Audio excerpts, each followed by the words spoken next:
Go ahead, ma'am. Ano po reaction niyo sa SONA ng Well, it's a great speech and he addressed all of the expectations of the people, what they wanted to hear. So that's very good. his statement on SONA, on POGOS? Do you Well, oh support yeah, as you can see, that's what everybody was waiting for. It was like, will he or won't we? Won't he?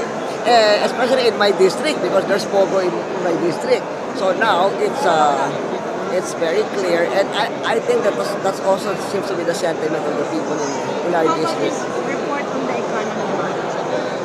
Oh, good, because I'm glad that he focused on the poverty rate, because at the end of the day, that's what we're after, reducing poverty.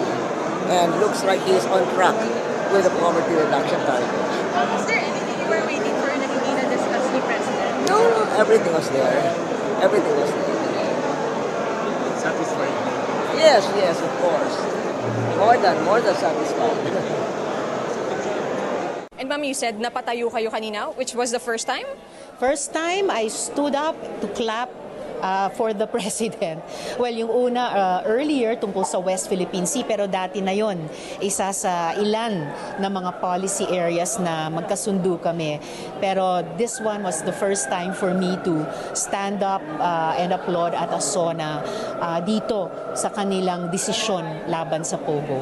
Ma'am, do you think the government can solve the problem, can eliminate POGOs by the end of the year? I think that's a good timetable. Ideally nga, ngayon na, di ba? Pero at least sinabi nila may full stop by December 31, 2024. And kung kaya ba itong gawin ng gobyerno din kasi ang nagbigay daan sa Pogo eh. Panahon ni Duterte, practically nag-open door policy siya sa Pogo.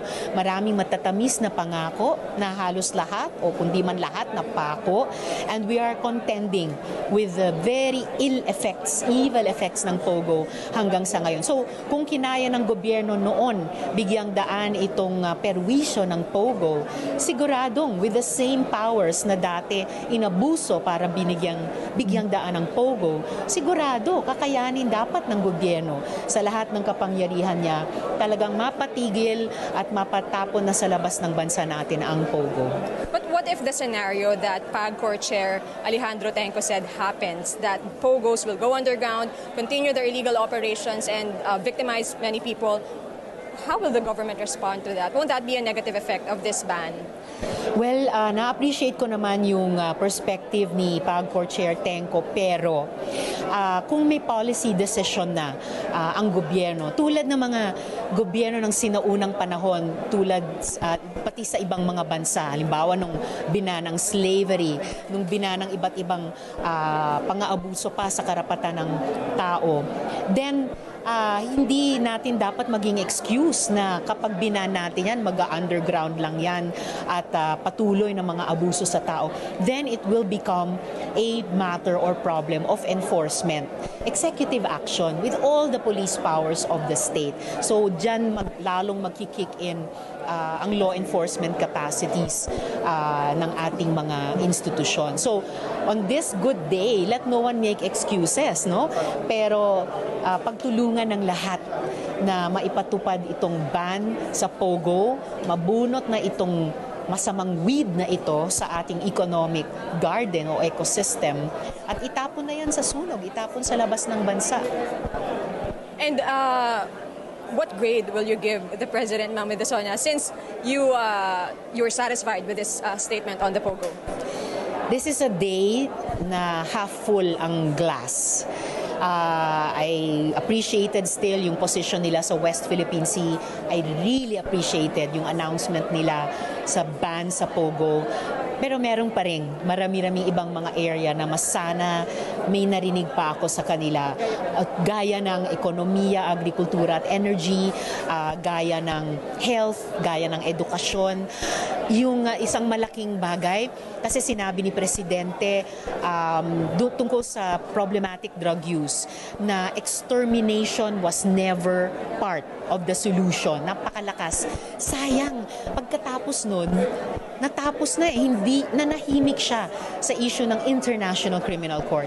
Kasi kung extermination was never part of the solution, dapat papanagutin si Duterte sa extermination na ginawa niya sa tens of thousands na mga kababayan natin at pangungulila ng tens of thousands na mga pamilya.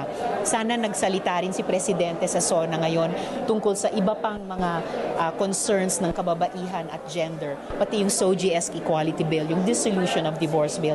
And last but not the least, sana nakapagsalita pa sila tungkol sa ilan pang mga usapin ng defense, foreign relations, and national security. Bagamat yun nga, sang-ayon ako sa kanila sa West Philippine Sea. So, dahil araw ito na the glass is definitely half full, pero may marami-rami pang importante mga area, I would say 6/10, more than half.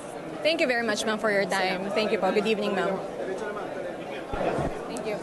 And Ron, that was Senator Risa Ontiveros, the Deputy Senate Majority Leader or Senate Minority Leader, who gave us her assessment on the illegal POGO statement of President Bongbong Marcos, and who also applauded him for his statement on the West Philippine Sea. As you may recall, Ron, Senator Risa Ontiveros is leading the hearing of the Senate on illegal POGO.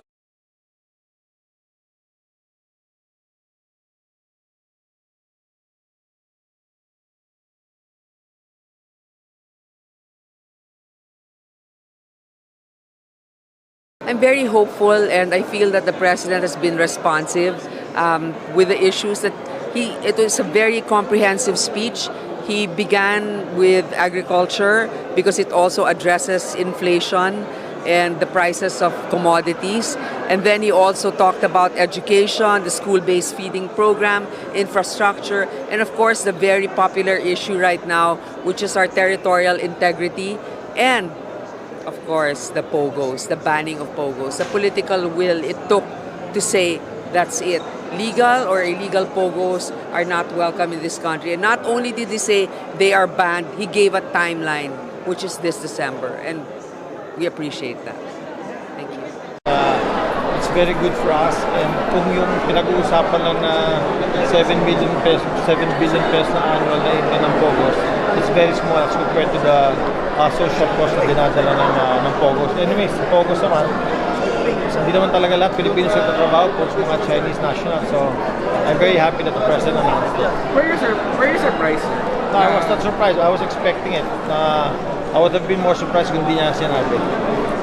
Sir, tingin niyo madaling mabawi yung revenues na mawawala? Dali lang yun. 7 billion for national. Madali hanapin yun. Hindi malaking kawalan sa atin yung POGO.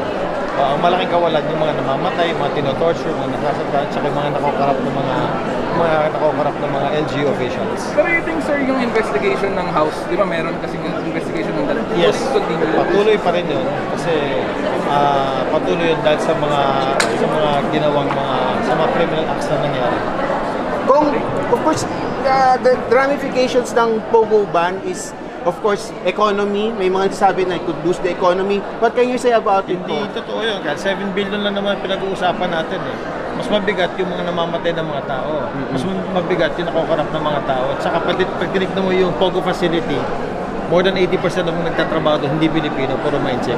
So hindi malaking kawalan sa ekonomiya natin yun. Pero paano po yung mga Pilipino nagtatrabaho po sa mga Konti lang yun, legit? maghahanapan na ng paraan yun. Are you sure po ba si PBM mahanapan niya po ng baba? I'm very sure gagawa ng paraan yun. Define SONA 2024 in 1 year. Very good. Very good. Thank you, sir. Thank you, sir.